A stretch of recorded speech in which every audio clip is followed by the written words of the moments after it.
Yes, guys, now I have opened chapter number 5, which is reporting, audit, reporting.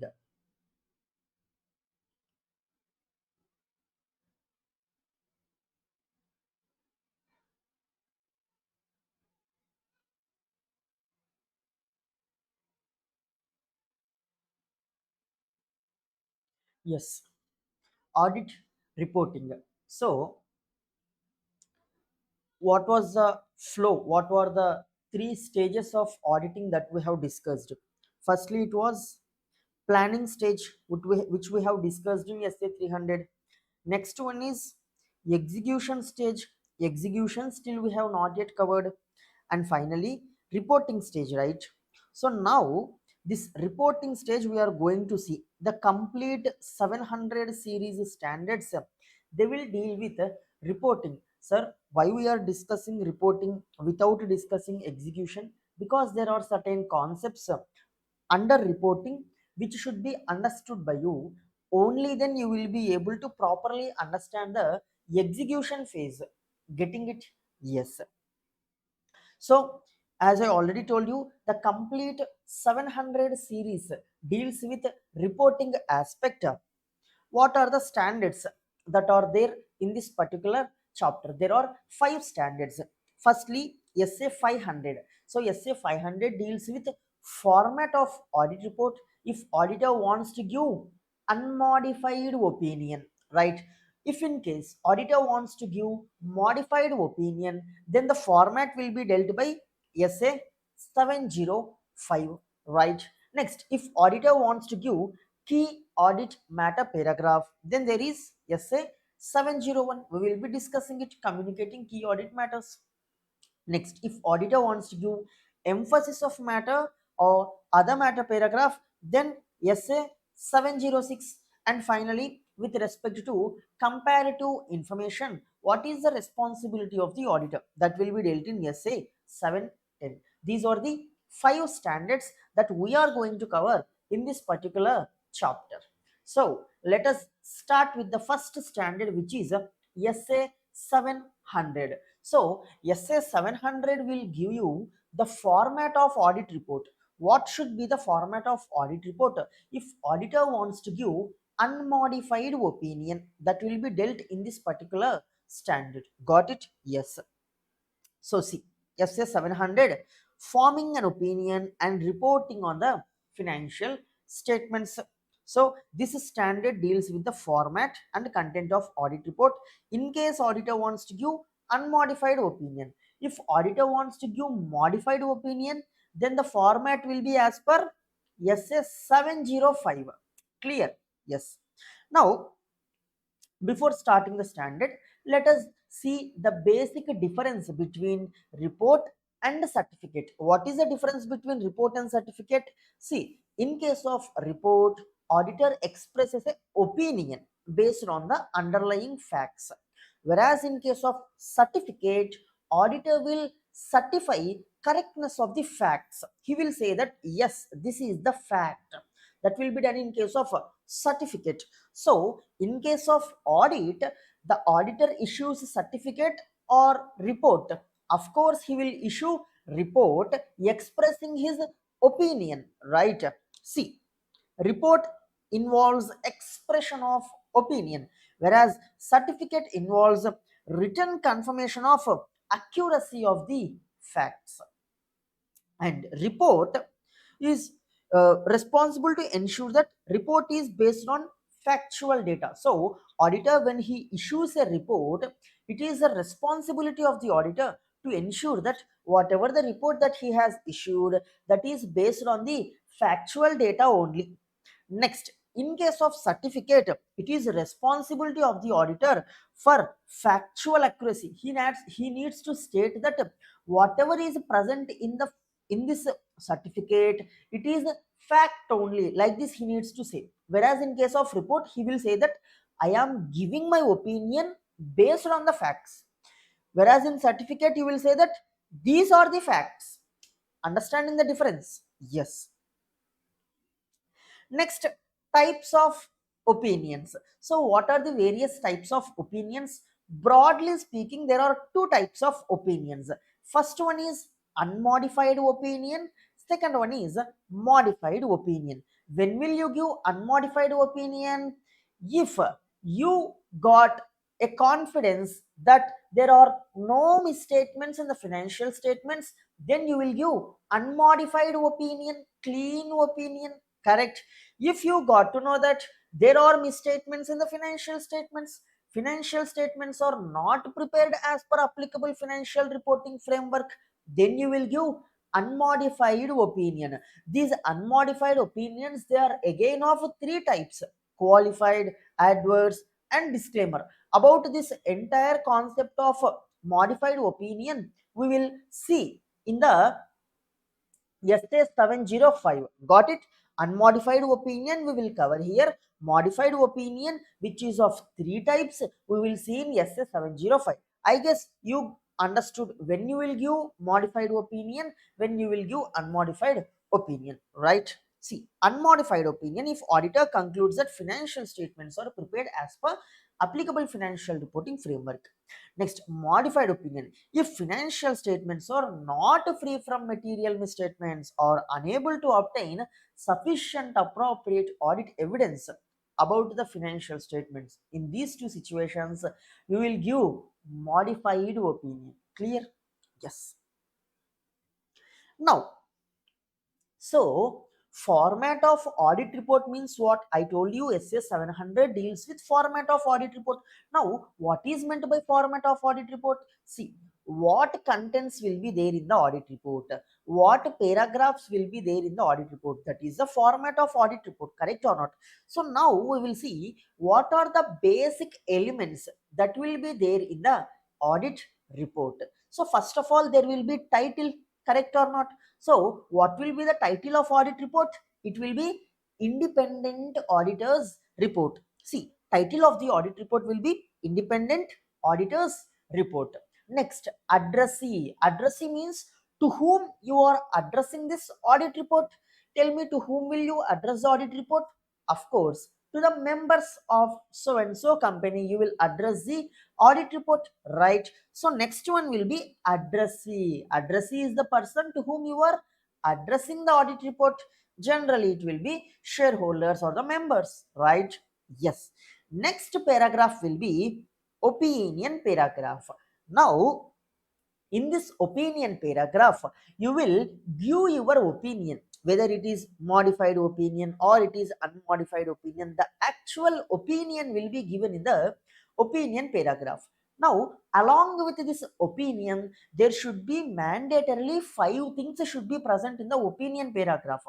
Opinion, your opinion, however, you will mention in the opinion paragraph. Apart from opinion, following five things should be present in the opinion paragraph. Let us see what are those five things. See, auditor's opinion will contain the opinion. Of course, apart from opinion, you need to identify name of entity, saying that if you are auditing Reliance Industries, in your opinion paragraph, you need to identify name of that company. We have audited so and so of Reliance Industries Limited, like this. The name of the company you should mention in the opinion paragraph.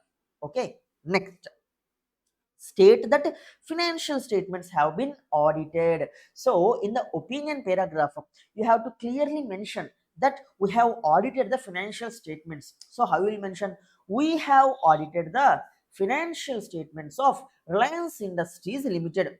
See, you should also identify the name of each statement containing that financial statement, forming part of that financial statement. See, identify title of each statement. What will be there in the financial statements? Balance sheet, profit and loss, cash flow, right? Statement of changes in equity, notes to accounts. All these are financial statements. You need to identify each item like this. See, we have audited balance sheet for so and so year end, profit and loss for the period end, like this, of Reliance Industries Limited, like this. Name of that item forming part of a financial statement you need to identify. And you should also identify period covered by that statement. So P&L will be for certain period, right? From 1st April to 31st March, like that, the period you need to identify.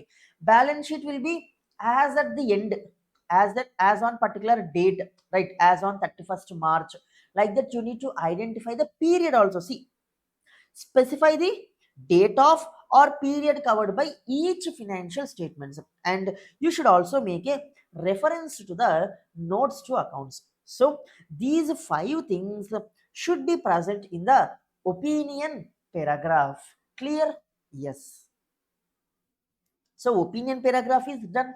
Next one you will find in the audit report is basis for opinion paragraph. So the opinion that you have mentioned in the opinion paragraph, it should be based on something, right? So on which basis you have given that opinion, you will mention it in the basis for opinion paragraph.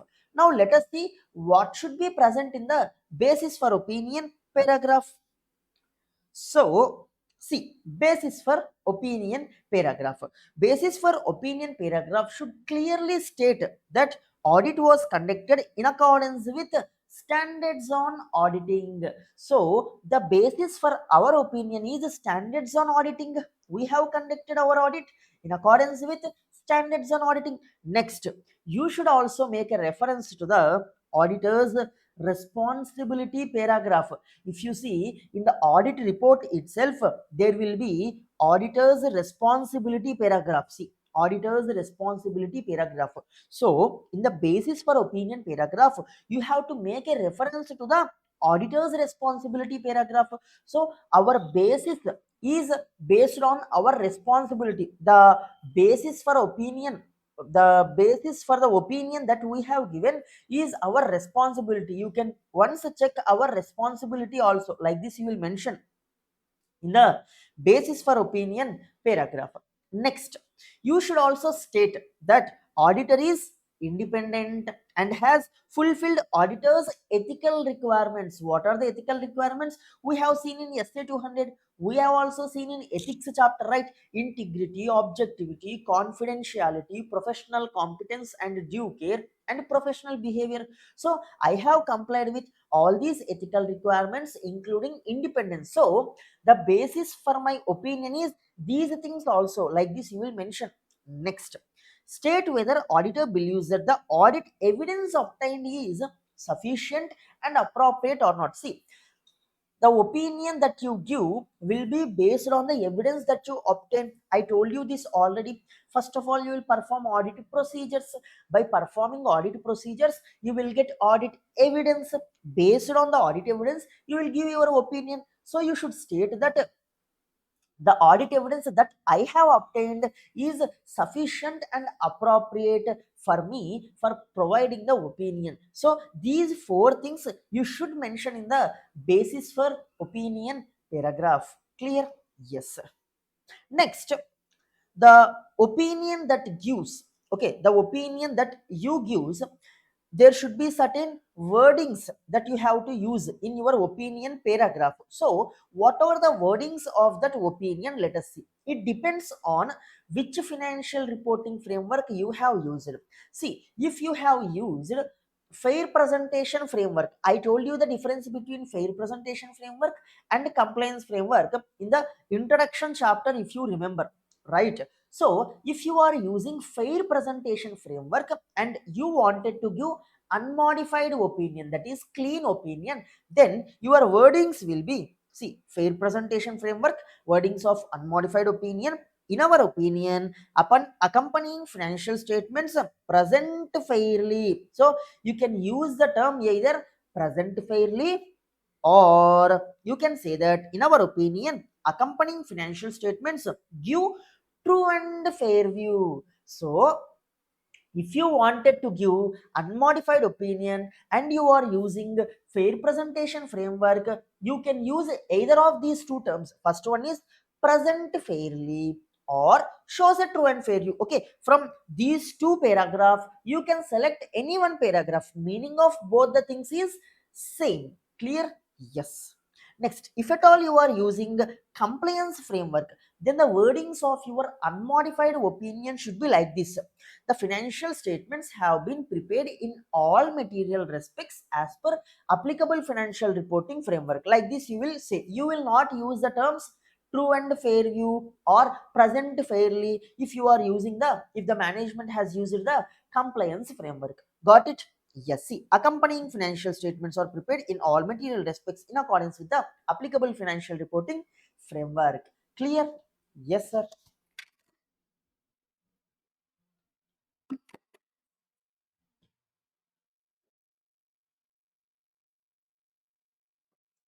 Next, next. So, after basis for opinion paragraph, there will be material uncertainty related to going concern paragraph. See, about this paragraph we will discuss in SA 570. SA 570 deals with going concern, right? So while discussing SA 570 we will discuss in depth about this particular material uncertainty related to going concern paragraph. Okay, yes. Next, emphasis of matter paragraph. Emphasis of matter paragraph will be dealt by SA-706. In this chapter only we will discuss SA-706. While going through the 706, we will cover it. Next, key audit matter will be dealt by SA-701. Here in this chapter itself, we will cover 701. At that time, we will discuss key audit matter. Next, other information. Other information will be dealt by SA-720. SA-720 is not there in your syllabus, right? I will just tell you what is meant by other information. You know, annual report. So every year companies have to furnish a annual report. So you can search in the Google annual report of so and so company. You will get some document, some 300 or 400 pages of document. Now that annual report contains various things like management discussion and board's report, right? Chairman message, like this lot of things will be there along various ratios, various analysis. Along with this there will also be audit report and audited financial statements that will be included in this annual report. Okay, so whatever the information is included in the annual report, apart from this audit report and financial statements, remaining all other information will be known as other information. Getting it? Which will be dealt by SA-720, which you will see in the CA final. For CA intermediate level this is not applicable. Okay, yeah. Next one is management responsibility. So what are the responsibilities of management? Let us see. You already know responsibilities of management. Tell me. Prepare financial statements, establish internal control, provide auditor with access to all the information, right? And also to assess going concern ability of the entity, correct or not. All these are the responsibilities of management which you will mention in the audit report. See, management's responsibility paragraph: preparing financial statements, establishing internal controls, assessing entities' ability to continue as a going concern. So, it is the responsibility of management to assess whether my entity will continue as a going concern or not.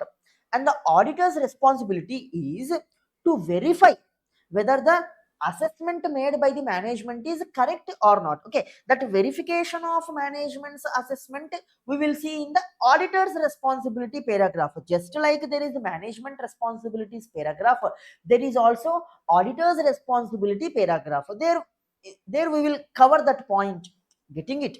Next, identify those responsible for the oversight of financial reporting process. So the people who are responsible for overseeing the entire process of financial statements preparation, you need to identify the name of such person in the management responsibility paragraph. Name means if it is board of directors, you will tell board of directors. If it is audit committee, you will mention audit committee, like that. Name means not the individual name. Got it? Yes. So Just a second.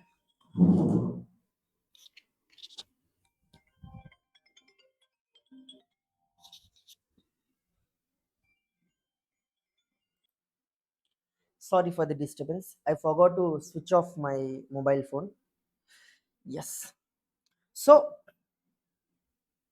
after management's responsibility paragraph, there is also auditor's responsibility paragraph, right? So now we'll see what will be there in the auditor's responsibility paragraph. So if you see in SA-200, we have discussed auditor's objective is to obtain reasonable assurance that financial statements as a whole are free from material misstatements, whether due to fraud or error. This point we have discussed, right? So the same point you will mention here. Got it? See, state auditors' objectives as obtain reasonable assurance about whether financial statements are free from material misstatements and issue auditors report. This is the objective of auditor. In fact, we have discussed even a big objective, right? That entire line you should mention in the auditor's responsibility paragraph. Now here you have mentioned the reasonable assurance. You need to explain in your paragraph that reasonable assurance is a high level of assurance but not absolute assurance. Like this you should give the definition of reasonable assurance also in your responsibility paragraph. And you have mentioned the term misstatement, right? You have to say that misstatements can occur either because of fraud or because of error, and you have used the term material misstatements. So in the responsibility paragraph you should also explain what is meant by materiality as per SA-320 we have discussed in the previous chapter only, right? So describe materiality as that influences the economic decisions of the user, the same definition we have discussed, right? So all these things you should mention in the auditor's responsibility paragraph, right? Yes. Next, in the same auditor's responsibility paragraph, you should also state that auditor exercises PJ. PJ means professional judgment, right? And maintains professional skepticism throughout the audit. I have explained you the difference between professional judgment and professional skepticism in the first chapter, if you remember, in the introduction chapter, right? So auditor needs to state that I have complied with professional judgment and also professional skepticism. Clear? Yeah. So all these things where you should mention in the auditor's responsibility paragraph, you should mention. Next, you should also describe audit by stating auditor's responsibilities or to identify and assess ROMM. This is responsibility of auditor, and to obtain understanding of internal control that are relevant to the audit. This is also responsibility of auditor. Next, evaluate appropriateness of accounting policies and conclude on appropriateness of use of going concern. So if you remember in the management responsibility paragraph, management has assessed whether entity will be able to continue as a going concern or not. Now in the auditor's responsibility paragraph, auditor will evaluate that, conclude on appropriateness of use of going concern by the management. Clear? Next, evaluate overall presentation structure and content of financial statements. So you should describe that these are my responsibilities.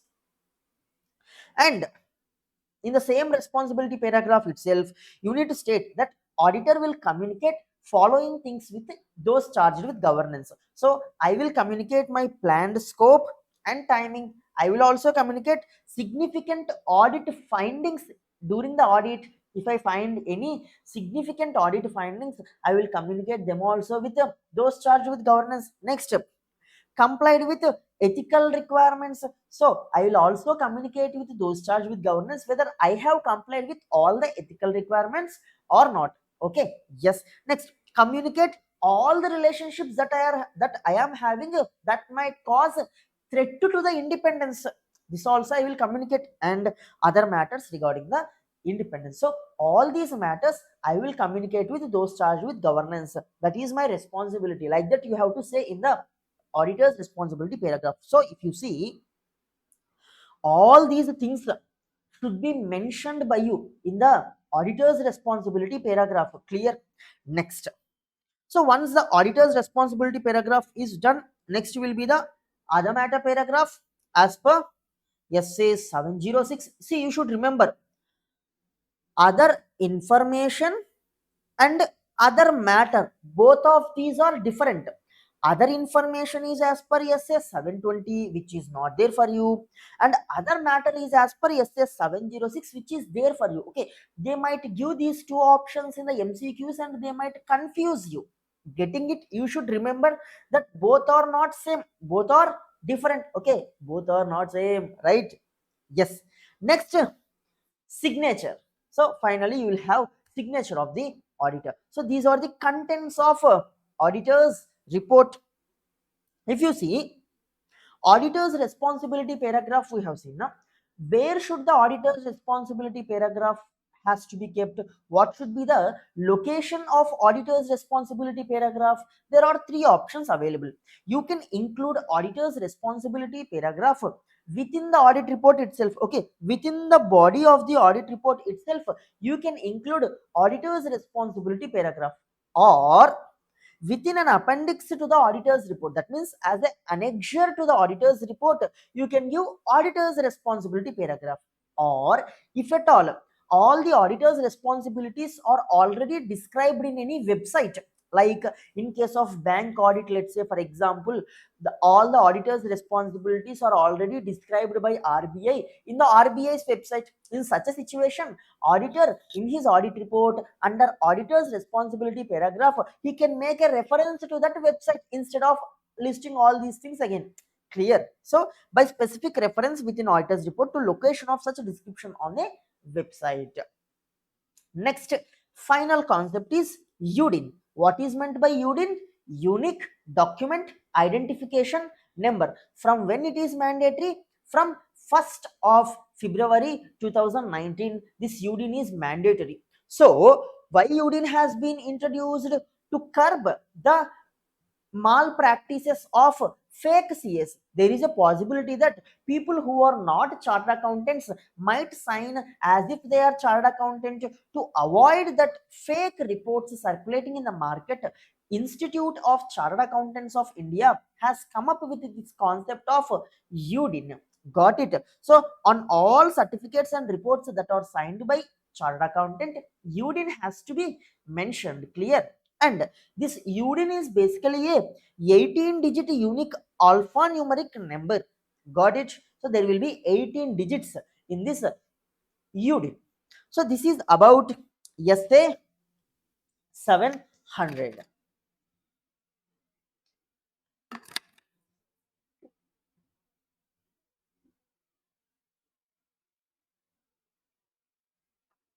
Next, before moving to SA-701, let us discuss SA-705. Next, come to SA-701, because SA-705 is also about format of audit report in case of modified opinion, right? So let us discuss that first. See, SA-705, modifications to opinion in the independent auditor's report.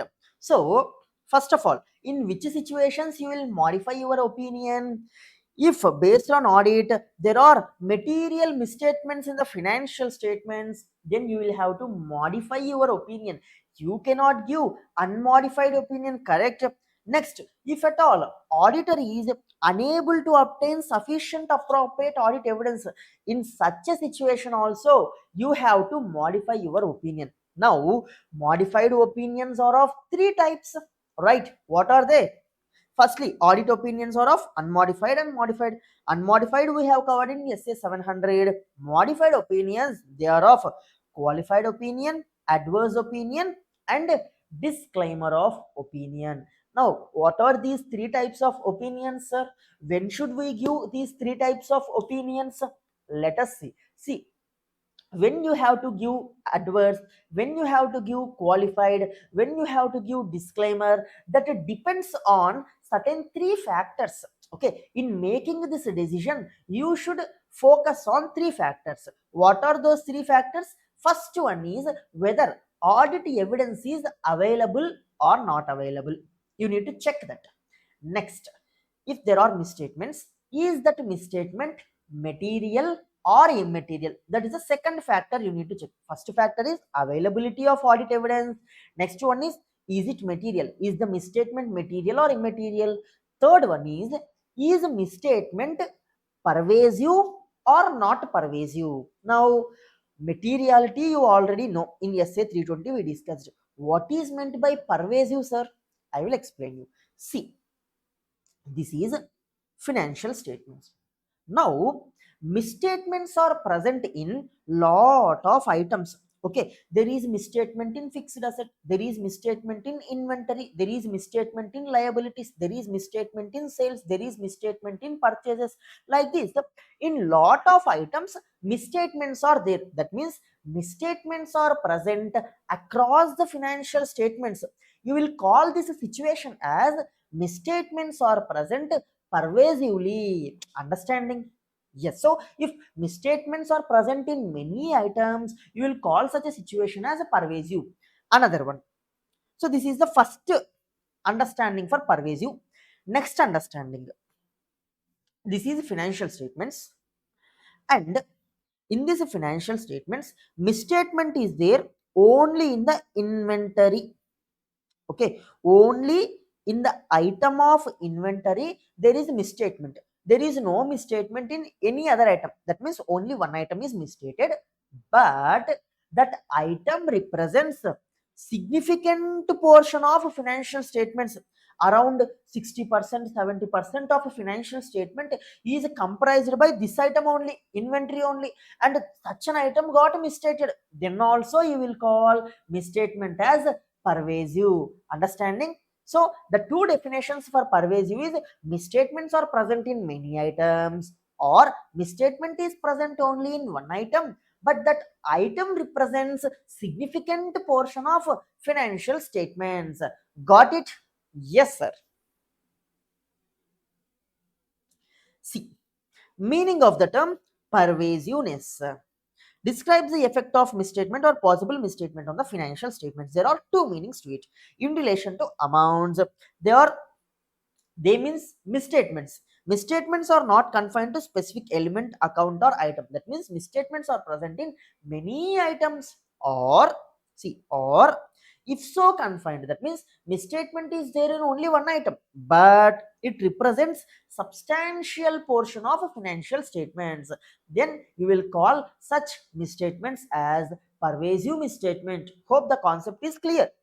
Next, in relation to disclosures, if that disclosures are fundamental, very much important to the user's understanding of financial statements, then you will call such disclosures as pervasive. Okay, then you will call misstatements in such disclosures as pervasive. Getting it? Yes. So now you understood what is meant by pervasiveness. Now we will see how to decide qualified, adverse, and disclaimer of opinion. I told you three things you need to check, right? See, determining the type of modified opinion. So first factor you need to check is availability of audit evidence. Next one is misstatement material? Next one is misstatement pervasive? So let us start one by one. So audit evidence is available, yes, and misstatement is material, yes, but not pervasive. Then you will give qualified opinion. Next situation, audit evidence is not available, but misstatement is material but not pervasive. In this situation also you will give qualified opinion. So to give qualified opinion, whether audit evidence is present or not present, misstatement should not be pervasive. Getting it? Yes. Once misstatement is pervasive, you have to shift either to adverse or disclaimer of opinion. Getting it? Yes. Next, third situation, audit evidence is available and misstatement is material and also pervasive. If all the things are yes, you will give adverse opinion, which is very much serious. Understanding? Yes. Next, if audit evidence is not available and the misstatement is material, and also pervasive. Since it is also pervasive, you cannot go for qualified opinion, you will give disclaimer of opinion, which is even more serious. Understanding? Because audit evidence is not there, but misstatements are present across many items. Understanding? Then you will give disclaimer of opinion. Disclaimer means disclaim, that means you are not claiming any opinion, that means you are not giving any opinion because you don't have any evidence. Getting it? If you not at all have any evidence on which will on which you will base your opinion, so you are not giving any opinion, you are giving disclaimer. Getting it? Yes.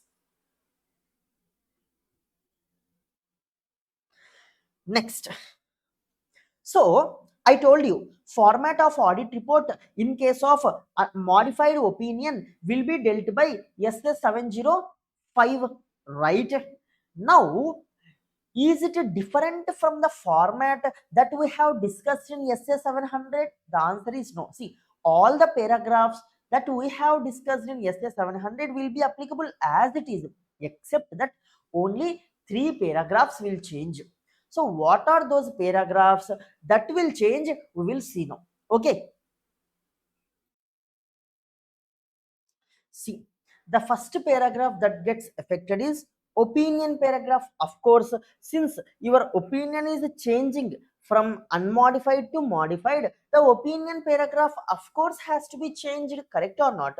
As the opinion paragraph changes, basis for opinion paragraph also changes, correct or not? So basis for opinion paragraph also changes. So these two paragraph changes in all the three modified opinion cases. Next, auditor's responsibility paragraph will change if you are giving a disclaimer of opinion only. Okay, if you are giving qualified opinion or adverse opinion, this auditor's responsibility paragraph will not change, only these two paragraphs will change. But if you are giving a disclaimer of opinion, then along with opinion paragraph and basis for opinion paragraph, even the auditor's responsibility paragraph will also change. Clear? Yes.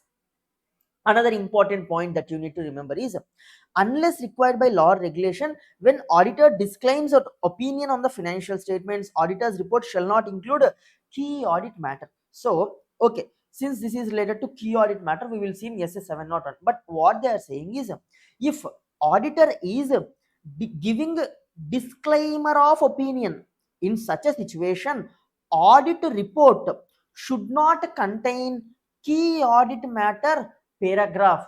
Getting it? So if you are giving disclaimer, then your audit report should not contain key audit matter paragraph, and also your audit report should not contain other information paragraph, other info. As per which standard? I told you, SA 720, which is not there for you. Okay, but since they have told this point, you need to remember this. So what is it? If you wanted to give disclaimer of opinion, then your audit report should not contain key audit matter paragraph and also other information matter paragraph. Yes, sir.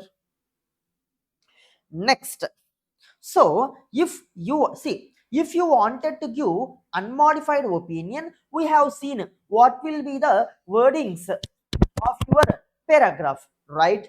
If in case you wanted to give modified opinion, what will be the wordings? We will see. So if you wanted to give qualified opinion, when will you give? If misstatements are there only in less items, if the misstatements are not pervasive, so misstatements are not present across the financial statements, then what will be your opinion paragraph? You will say that financial statements are showing, see, when you are giving as per fair presentation framework, you will say that except for the effects of matter described in basis for qualified opinion paragraph, the remaining financial statements are showing true and fair view. That means except matters I have specified in basis for qualified opinion paragraph, with respect to remaining all other financial statements, they are showing true and fair view, like that you will say, because misstatements are not pervasive.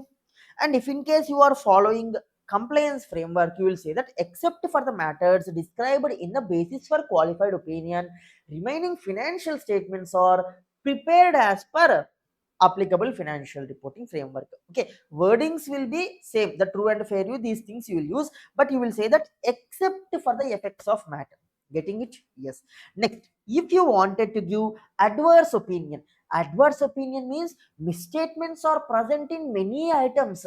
Since the misstatements are present in many items, you will not use the term except for the matters. You will say that complete financial statements are not showing true and fair view. Complete financial statements are not prepared as per applicable financial reporting framework.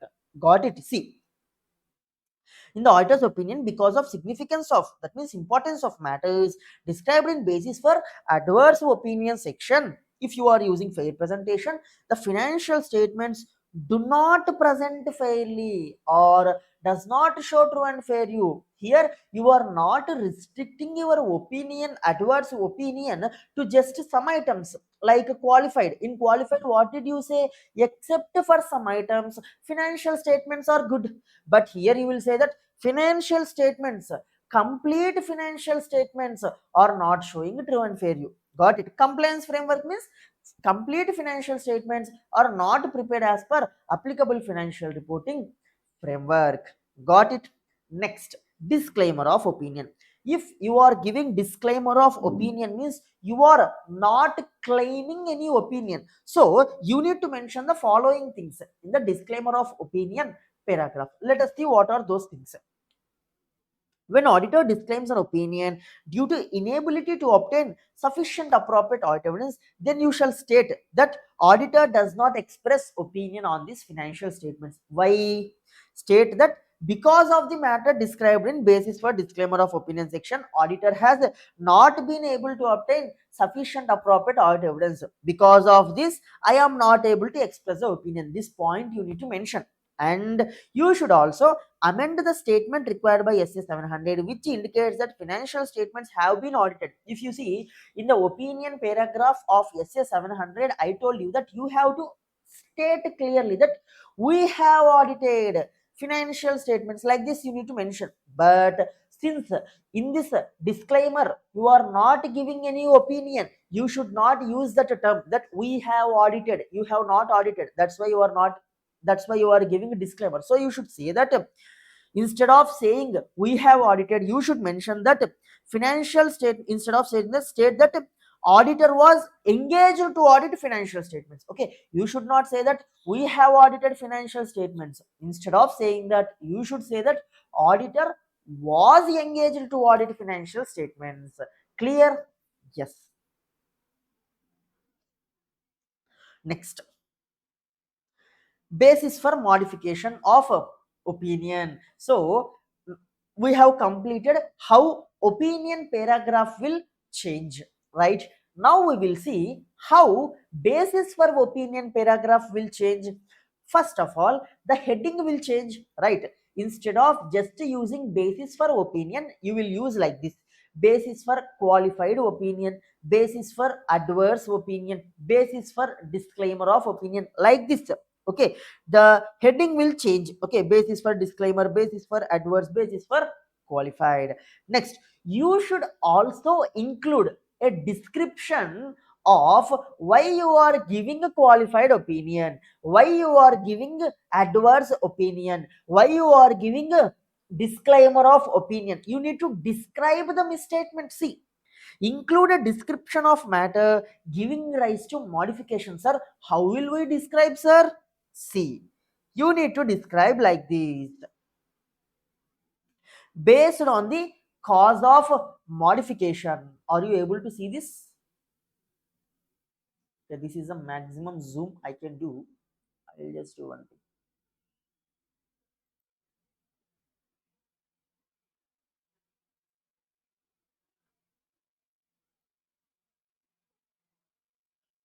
I just increased it a little bit.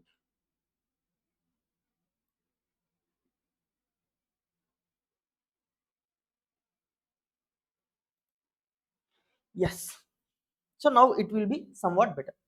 So causes of modification, if the cause of modification is there is a misstatement in a particular amount, then how you need to describe it, you need to quantify how much misstatement is there, you need to quantify it to effect of misstatement on financial statements.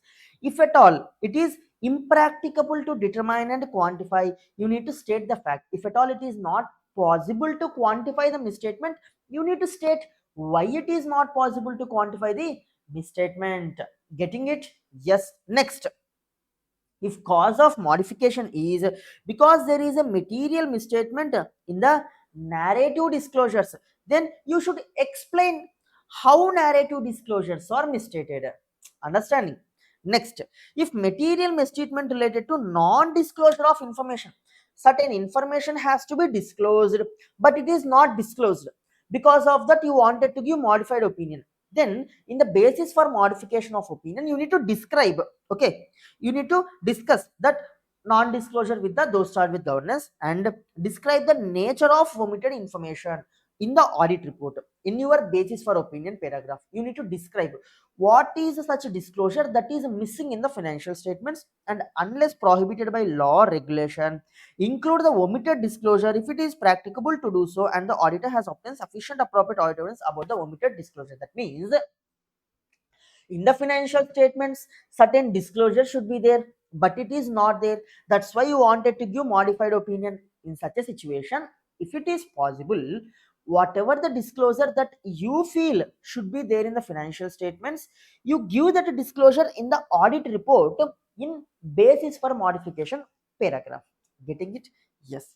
Next, if at all there is a inability to obtain sufficient appropriate audit evidence, then state the reasons for that inability, state the reasons why you are not able to obtain audit evidence. Clear? Yes sir. Next, management has imposed certain limitations after you have accepted the engagement. So if management imposes a limitation before accepting the engagement, then as per SA-210 you will not agree to that engagement. We have discussed this point in SA-210, correct or not? If at all after accepting the audit, management comes and say, see auditor, you should not get external confirmation, you should not visit physical inventory verification, you should not verify cash book, like this all sorts of limitations management is putting on the auditor after he has accepted the audit. In such a situation, what the auditor has to do? See, if the limitation leads the auditor to express qualified disclaimer of opinion, request the management to remove the limitation. See management, because of this limitation I might have to give disclaimer or some modified opinion I might have to give. So please remove this limitation. If management refuses to remove the limitation, then communicate the same with those charged with governance. See, those charged with governance, they have put this limitation on me. Because of this limitation, I cannot give unmodified opinion. I might have to give modified opinion. Like this, you will tell to those charged with governance. After that, if those charged with governance also doesn't agree to remove the limitation, then you will see what is happening. Because of the limitation put by the management, example, they said not to attend the physical inventory verification. Because of this, what is happening? You are not able to obtain audit evidence. Now you will see whether you can perform any alternate audit procedure to obtain that audit evidence. If through alternate audit procedure you are able to obtain audit evidence, means problem is solved, correct or not? The ultimate purpose is you have to obtain audit evidence. For that you wanted to physically verify, management has told you not to physically verify, then you will see whether you can uh, perform any other procedure to obtain audit evidence. Understanding? Yes, that you need to see. So whether it is possible to obtain sufficient appropriate audit evidence through alternate audit procedure. Next, if you feel that through alternate audit procedure also I cannot obtain sufficient appropriate audit evidence, see, unable to obtain sufficient appropriate audit evidence through alternate audit procedure also, then what will you do? You will see, I am not able to obtain audit evidence. So if at all there are any misstatements, what will be the effect of that misstatements? If that misstatements are material but not pervasive, you will give qualified opinion. If you feel that if at all there are any misstatements and that misstatements are material and also pervasive, and you are not having audit evidence because management restricted you, in this situation you might have to give disclaimer of opinion. If that is the situation, you will first of all see whether it is possible to withdraw from the engagement. Okay, instead of giving a disclaimer of opinion, better to withdraw from the engagement. So you will check that option first. Okay, possible effects of undetected misstatements could be both material and pervasive. Then you will see whether you can withdraw from the engagement. If it is not possible to withdraw from the engagement, then you will give disclaimer of opinion. Clear? Yes, sir. Still we need to discuss some things, right? Next, if auditor wants to give disclaimer of opinion, see, till now we have covered how opinion paragraph gets changed, how basis for opinion paragraph gets changed. But I told you that if you want to give modified opinion, three paragraphs will get changed. Correct. What is the third paragraph? Auditor's responsibility paragraph. But this auditor's responsibility paragraph will not change if you give qualified and disclaimer of qualified and adverse opinion.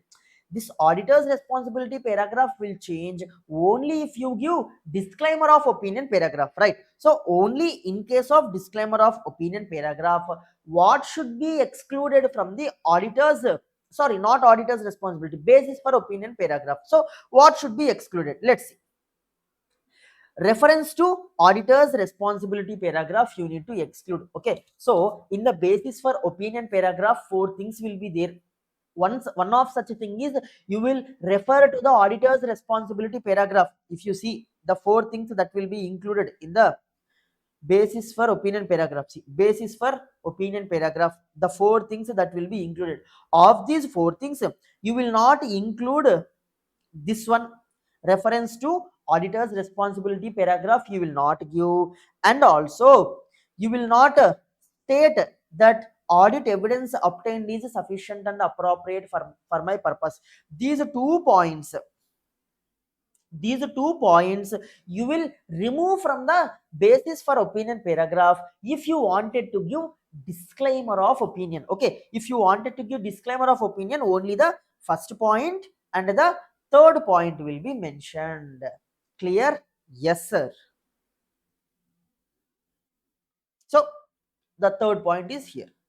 Next, changes in auditor's responsibility paragraph. So in case you wanted to give disclaimer of opinion, how the auditor's responsibility paragraph will change. See, these exclusions from the basis for opinion paragraph are only if you want to give disclaimer of opinion. Similarly, change in the auditor's responsibility paragraph is also only when you wanted to give disclaimer of opinion. Clear? So first of all, the opinion paragraph, it will change in all the three cases, and basis for opinion paragraph will also change in all the cases, but exclusions, only these two things should be excluded and the remaining two things should be mentioned in the basis for opinion paragraph in case of disclaimer of opinion disclaimer of opinion. Okay, and finally the third paragraph, auditor's responsibility paragraph, it will be also changed if you want to give disclaimer of opinion. Okay, if you want to give qualified or adverse, then auditor's responsibility paragraph will not change. See here, what things you need to mention. Statement that auditor's responsibility is to conduct an audit. You need to mention this point that my responsibility is to do the audit, but because of matter described in basis for disclaimer of opinion, I was not able to obtain sufficient appropriate audit evidence. You will mention these 2 points. And finally, the statement about auditor's independence and other ethical responsibilities. Okay, so you will mention only these 3 points in the auditor's responsibility paragraph if you wanted to give disclaimer of opinion. Clear? Yes, sir. So this is SA 705. Now we will move to SA-701. Yeah. So SA-701 deals with communicating key audit matters in the auditor's report, right? See, communicating key audit matters in the independent auditor's report. First of all, what is this key audit matter, sir?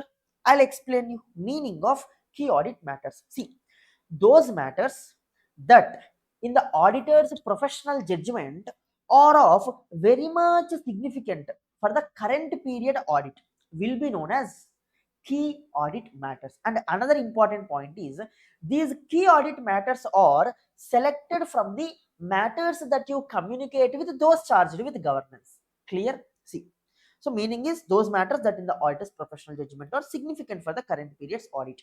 Now, SA-701 is applicable to whom? Basically, key audit matter paragraph is there na, that is not applicable for all the companies, only for listed company audit. Only in the audit report of a listed company, key audit matter should be there. It is mandatory for listed companies. So, SA-701 is applicable for audit of listed entities. However, auditor, if he wants, voluntarily he can give key audit matter paragraph in private companies also, in the remaining unlisted companies also. If in case voluntarily he wants to give key audit matter paragraph, then also he needs to comply with SA-701. See, circumstances when auditor otherwise decides to communicate CAM, then also he needs to comply with the requirements of SA-701. If at all law or regulation requires the auditor to communicate key audit matter paragraph, then also he needs to comply with SA-701. Next, purpose of key audit matter. Why this key audit matter is required? See, just to increase the communicative value of the audit report, auditor will include this key audit matter paragraph in his audit report. Okay, see, it is to enhance the communicative value of auditor's report and assist users in understanding most significant matters. Now we will see how these key audit matters are determined.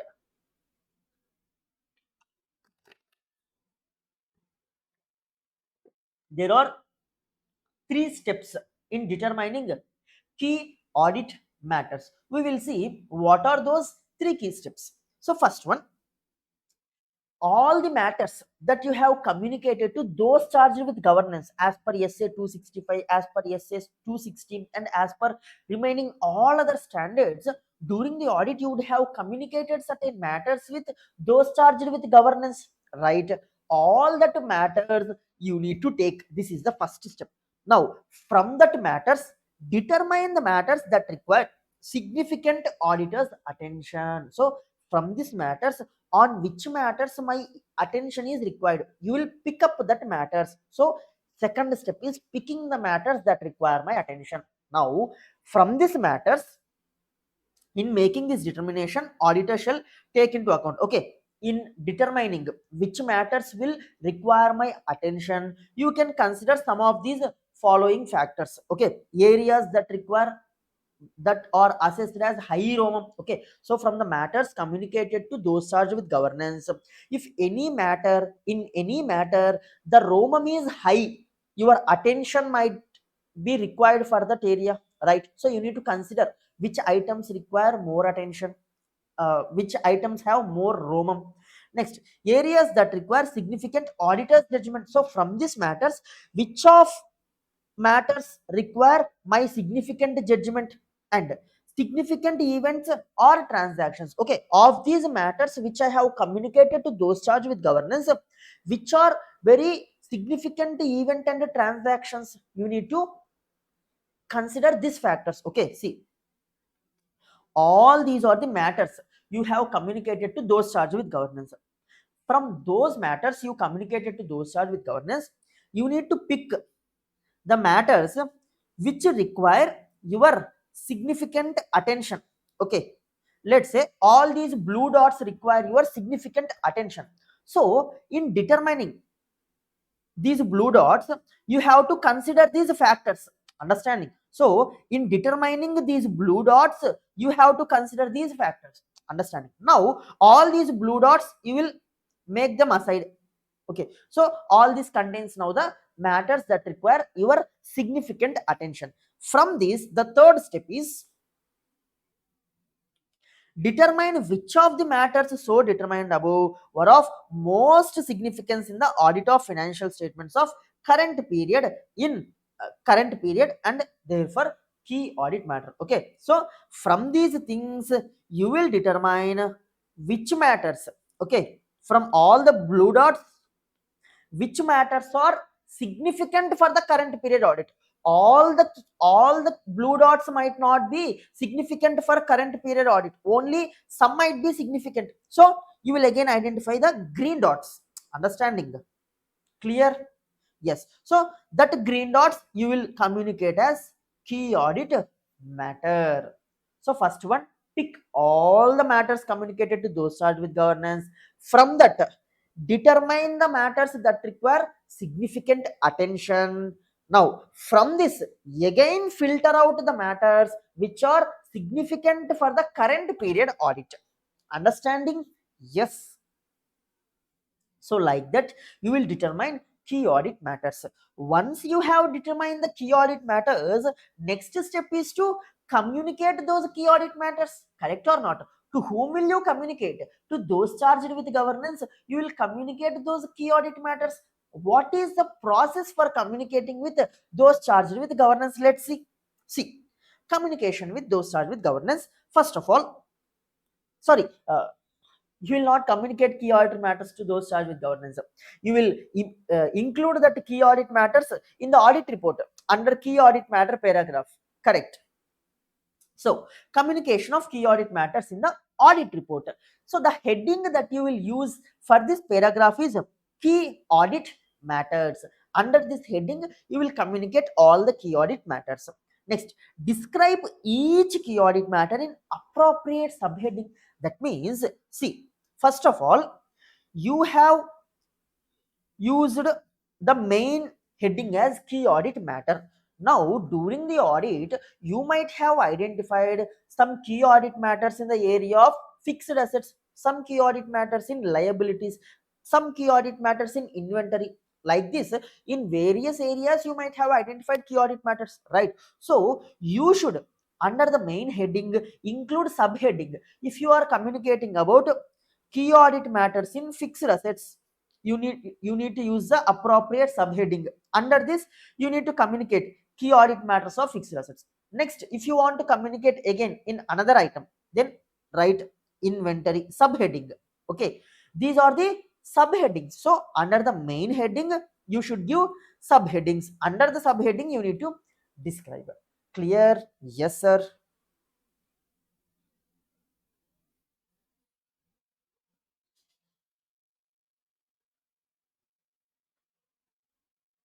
Where is it? Yeah. So you need to describe each key audit matter.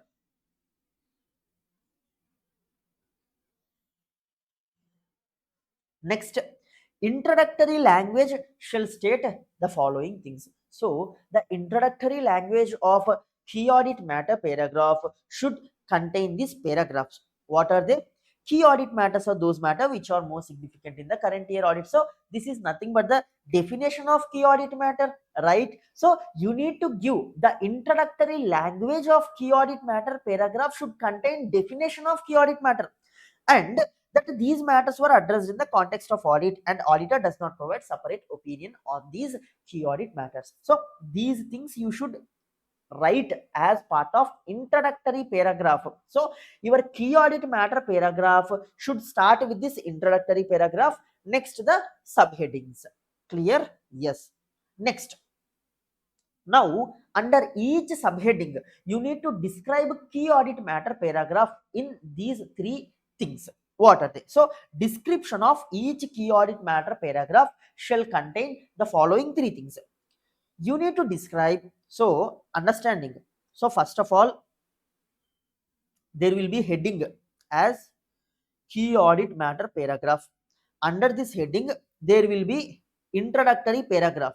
The introductory paragraph contains the 2 points. After that, there will be subheadings of fixed asset, inventory, like this. Now under each of these subheading, it should be described in three parts. So what are those three parts? We will see. Firstly, why the matter was considered to be most significant. See, auditor, you are telling this matter is key audit matter. Why that matter only selected as key audit matter? Why you felt it as very significant for the current period audit? You need to mention it. Next, how the matter was addressed in the audit. See, auditor, you are telling this is key audit matter. If this is a key audit matter, then how did you address this matter during the audit? You need to give it. And a reference to related disclosure, if any, in the financial statements. If at all that key audit matter is already properly disclosed in the financial statements, then in the audit report, in this key audit matter paragraph, you will give a reference. See, users, you can find this clear explanation in so and so note number of the financial statements. Clear? So if the key audit matter is already disclosed properly in the financial statements, you should make a reference in the audit report in the key audit matter paragraph to that point where it is present in the financial statements. Clear? Yes. So this is how you will communicate key audit matter paragraph. Next, another important point, key audit matter should not be communicated if auditor disclaims the opinion. This is very important. So we have already seen this point in SA-700, if you remember. If auditor is giving disclaimer of opinion, means you have not at all conducted the audit. That's why you are not claiming any opinion. If you have not at all conducted the audit, how will you identify key audit matters? Correct or not? So if you are giving a disclaimer of opinion, then in your audit report, key audit matter paragraph should not be there. Clear? Yes, sir.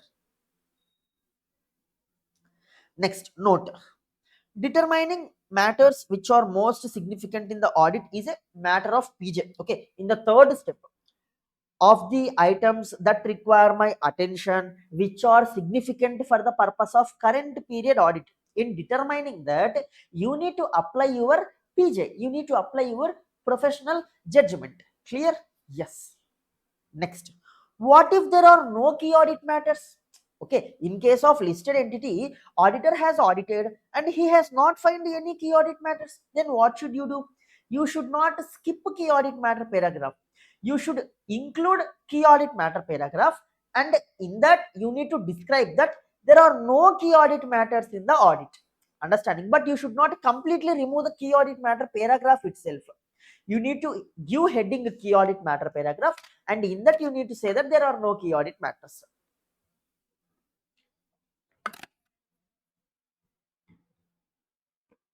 Because giving a key audit matter paragraph is mandatory for the listed entities. Okay. Next, circumstances where matter determined as key audit matter is not communicated. Okay, you have determined a particular matter as key audit matter, but you need not communicate it. Why? Two situations. Firstly, law or regulation tells you not to communicate. If law or regulation is itself is telling not to communicate the key audit matter, then you will not communicate, even though you have identified it as a key audit matter. Okay.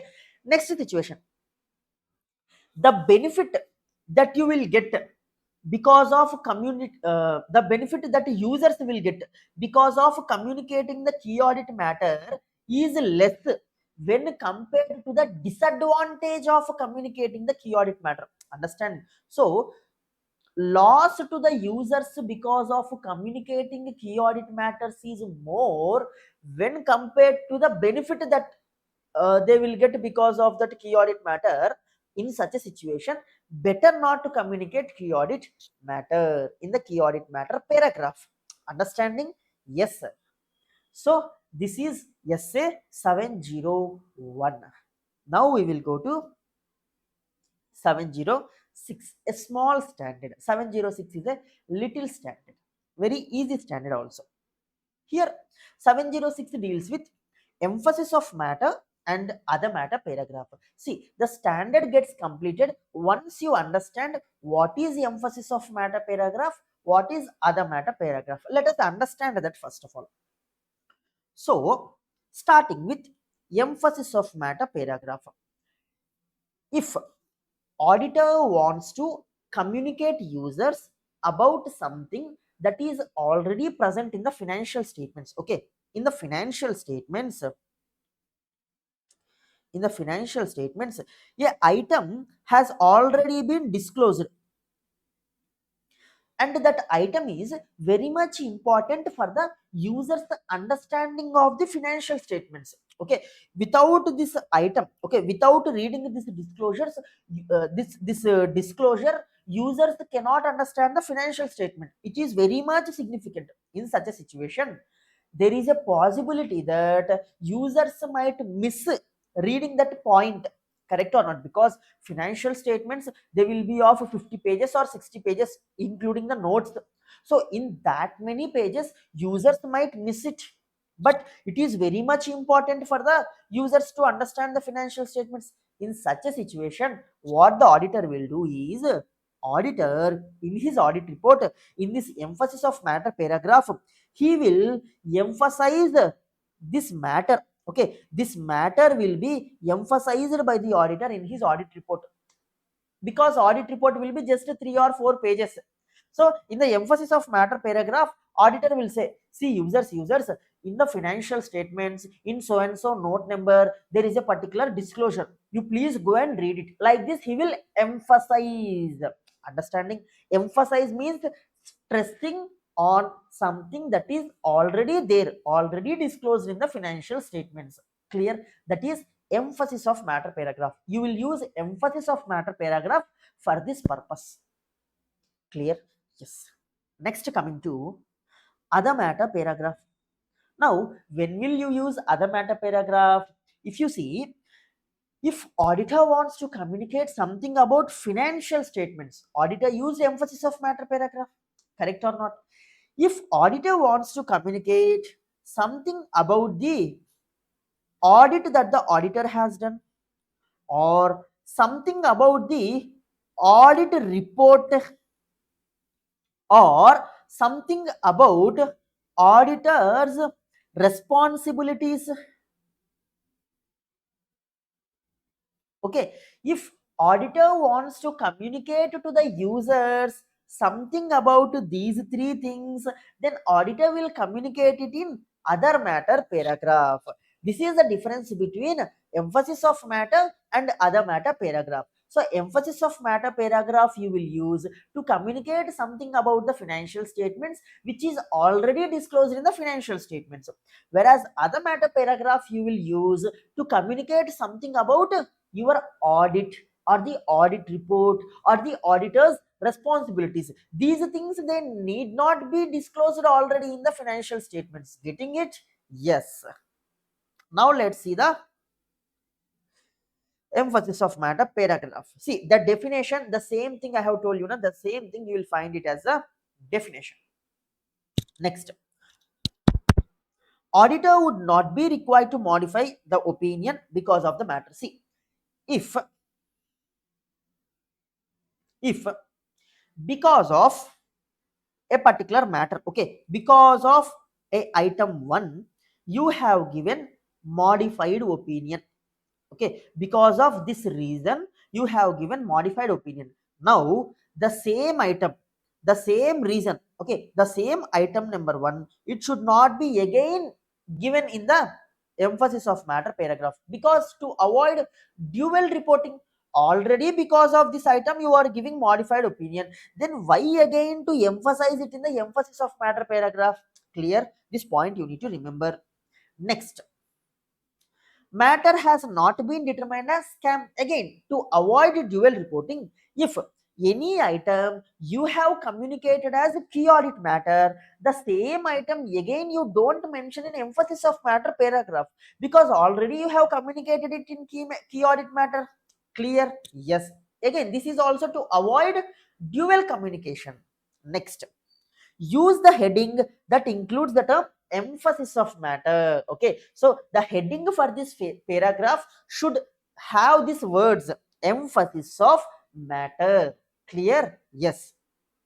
Next, include a clear reference to the matter being emphasized. See, emphasis of matter paragraph means, what did I tell you already? That is present in the financial statements. You are emphasizing it in the audit report. So you need to clearly make a reference. That means in which note number, in which page number of the financial statements you can find this matter. Like this, you need to clearly make a reference to the financial statements. Getting it? Yes. Next, refer only to information presented or disclosed in the financial statements. Let's say, for example, if a particular matter is not at all disclosed or not at all present in the financial statements, then you cannot emphasize in the audit report in the emphasis of matter paragraph. Only if the matter is already disclosed in the financial statements, you can emphasize it in the emphasis of matter paragraph. If the matter is not there in the financial statements, not disclosed in the financial statements, then you cannot emphasize it in the emphasis of matter paragraph. Clear? This is one more important point that you need to remember. Next, indicate that auditor's opinion is not modified in respect of matter that has been emphasized. See, you should clearly say that. Users might misunderstand that auditor has included this item in the emphasis of matter paragraph. That means, is auditor modifying his opinion with respect to this matter? No, no, no, no. Including the matter in emphasis of matter paragraph doesn't mean that auditor is giving a modified opinion. It is just auditor bringing this matter to the attention of users. Clear? Yes, sir.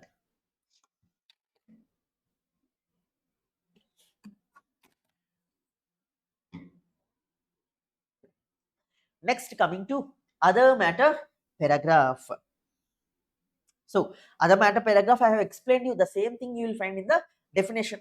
Next, if you want to give any matter in the other matter paragraph, that should not be prohibited by law or regulation. Okay, law or regulation should not prohibit you from giving that matter in the other matter paragraph. Only then you can give it in the other matter paragraph. Next, the same thing, if you have already given this matter in the key audit matter paragraph, then again you need not give in the other matter paragraph.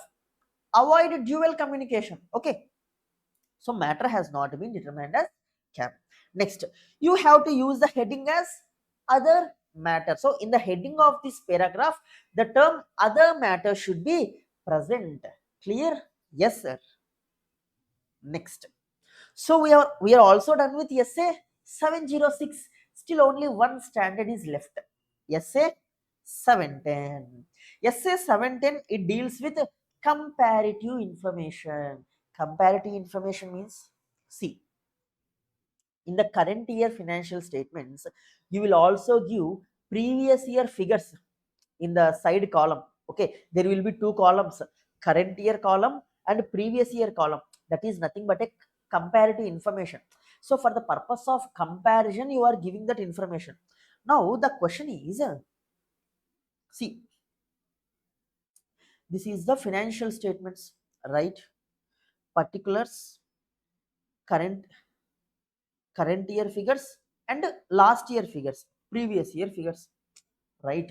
Now auditor is signing these financial statements, right? He will sign these financial statements. That means he is signing the financial statements that is containing the previous year figure.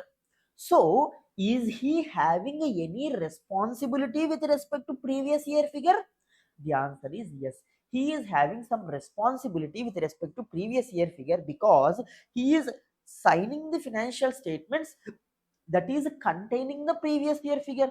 So he needs to verify certain factors, certain items, certain things with respect to previous year figures. So what should be verified with respect to previous year items? We will see in SA 710. Understood the context of the standard? Yes. See,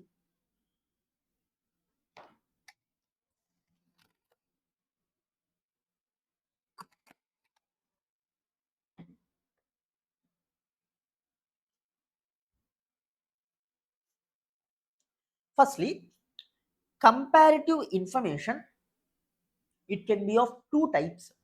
One is corresponding figures, another one is comparative financial statements. Sir, what is the difference between corresponding figures and comparative financial statements. See, the thing that I have told you here is corresponding figures. Okay, this is corresponding figure wherein the previous year figures are integral part of current year figures. That means together with the current year figures, you are giving previous year figures also. That means without current year figures, you cannot read previous year figures. This is corresponding figures. Now coming to comparative financial statements. Observe, comparative financial statements. That means you will give current year financial statements like this. Okay, so particulars and current year figures, and you will also give complete previous year financial statements like this. Particulars and again previous year figures. Understanding? So if you present to separate financial statements completely all together for the comparison purpose in the current year also, then you will call it as comparative financial statements. Now in this situation, comparative financial statement is not integral part of current year figures. That means even though you don't have this current year figures, you can read these comparative financial statements individually. Understanding? This is comparative financial statements. I hope you understood the difference between corresponding figures and comparative financial statements. Now sir, so the definition of comparative information. See, the information that you give for the purpose of comparison is comparative information. Simple definition. This is of two types. These two types are important. First one is corresponding figures. So observe, whatever the things that I have told you, all those things you will find in the definition. See, corresponding figures.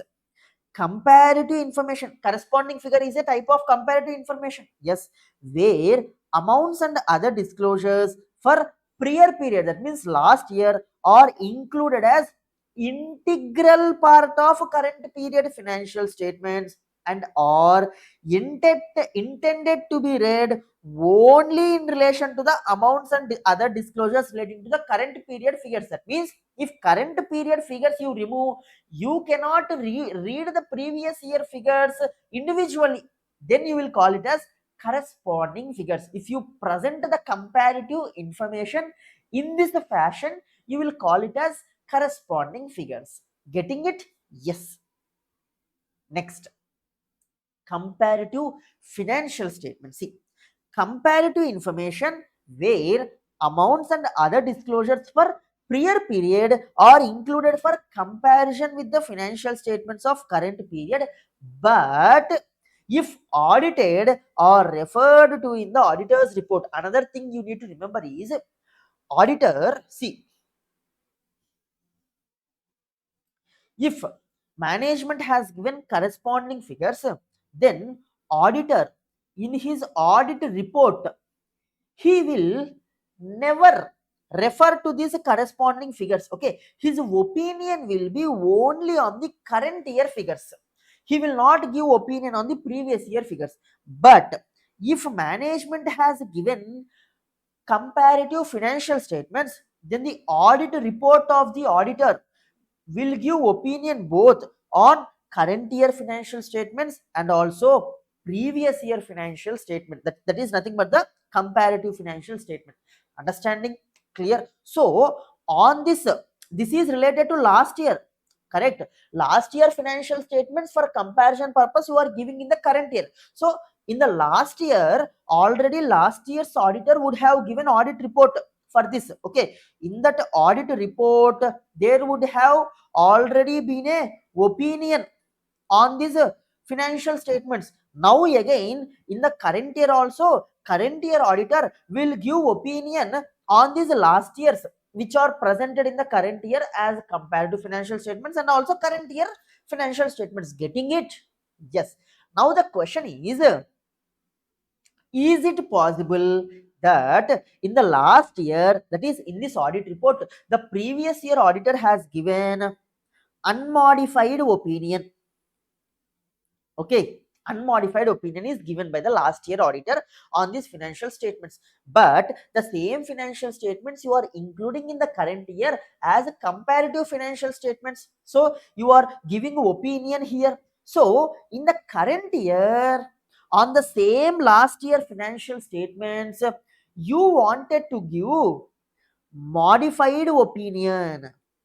Is it possible?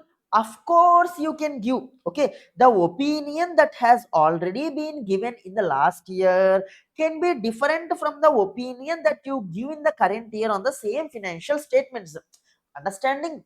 Yes. So this point we will see in the reporting point.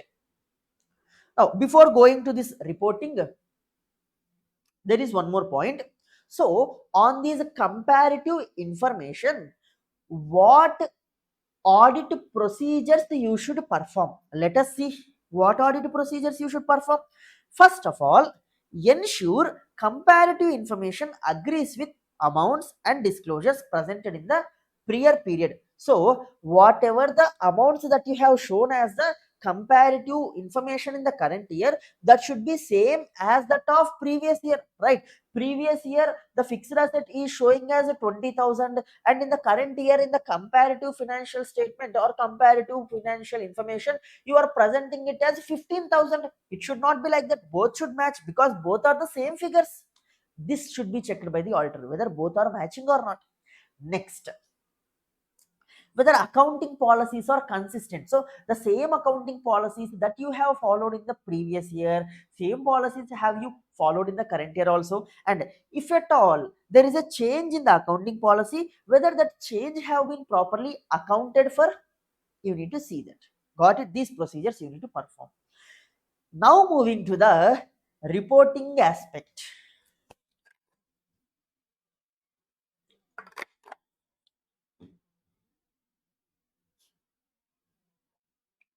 So this reporting, we can bifurcate this reporting into three parts. First of all, reporting that is exclusively applicable for corresponding figures. See, you should remember what is meant by corresponding figure because we will be using these terms in this standard.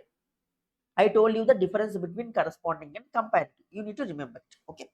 Next, reporting that is exclusively applicable for comparative financial statements. And finally, reporting that is common to both comparative financial statements and corresponding figures. Got it? In this fashion, we will be studying this. First of all, reporting that is exclusively applicable for corresponding figures. What did I tell? In case management has presented corresponding figures, auditor's report should never refer to the corresponding figures. Auditor's opinion should only be on the current year figures, right? But this is a general rule. But in certain two special situations, auditor's report can refer to the corresponding figures. What are those two situations? We will see here. See, auditor's opinion shall not refer to corresponding figures except in the following cases. What are the following two cases? See, prior period included a modified opinion and matter which has given to that which has given rise to that modified opinion is not yet resolved. Still it is continuing in the current year also. Then you will give your opinion modified referring to the corresponding figure. Understood? When you will refer the corresponding figure, if in the previous year modified opinion has been given, matter which gave rise to modified opinion is continuing in the current period also, then you will refer to the corresponding figure stating that because of this corresponding figure I am giving modified opinion. Second situation, if auditor has sufficient evidence that material misstatement exists in the financial statements of prior period which was not addressed earlier. Okay, the previous auditor did not find out a misstatement in the financial statements of previous year, but current year auditor, while verifying the corresponding figures, he found a misstatement. In this situation also, you will refer to the corresponding figures. Okay, these two are the only situations where you will refer to the corresponding figures. Got it? Yes. Next, reporting that is exclusively applicable to comparative financial statements. See, the basic rule here is, if management has given comparative financial statements, always your report should give opinion on comparative financial statements also. Always your report should refer to the comparative financial statements also, not like corresponding figures. Okay, so auditor's opinion shall refer to each period for which financial statements are presented. Clear? Yes. If auditor's opinion on prior period financial statements in the current period financial statements differ from the opinion previously expressed, disclose the reasons for the same in other matter paragraph. What is this, sir? I told you na here.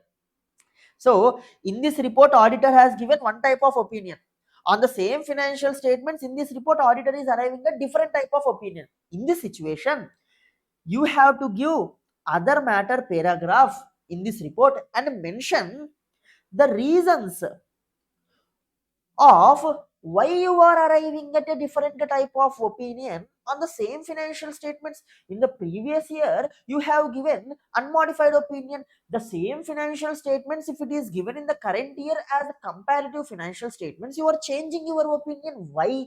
What are the reasons? You should mention them in the other matter paragraph. Understood? Yes.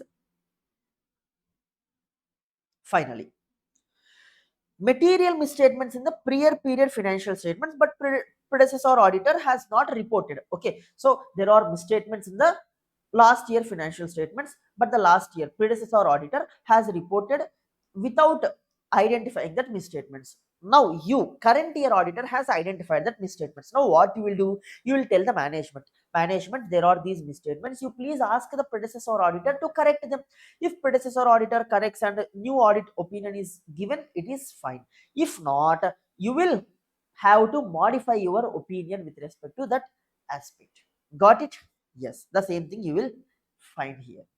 Next, reporting that is common to both corresponding figures and also comparative financial statements. First one, if prior period financial statements are audited by predecessor auditor, that means last year's audit is done by some other auditor, you have not done. In that situation, in the current year audit report, under other matter paragraph, you should mention that the last year audit is done by predecessor auditor and the type of opinion that he has expressed in that audit report and what is the date of that audit report. These things you need to mention. If let's say prior period financial statements are not at all audited, last year financial statements are not at all audited, in such a situation you will mention in the other matter paragraph, okay, other matter paragraph, that comparative financial statements are not at all audited. Got it? Yes, sir. So this is a complete revision of fifth chapter. I hope you enjoyed this revision. If you enjoyed the revision, you know what to do. What should you do? You need to comment the best lecture, right? This will give me motivation to record more and more content for you people, right? Yes. Now I will open sixth chapter, which is Karo. Let me open that.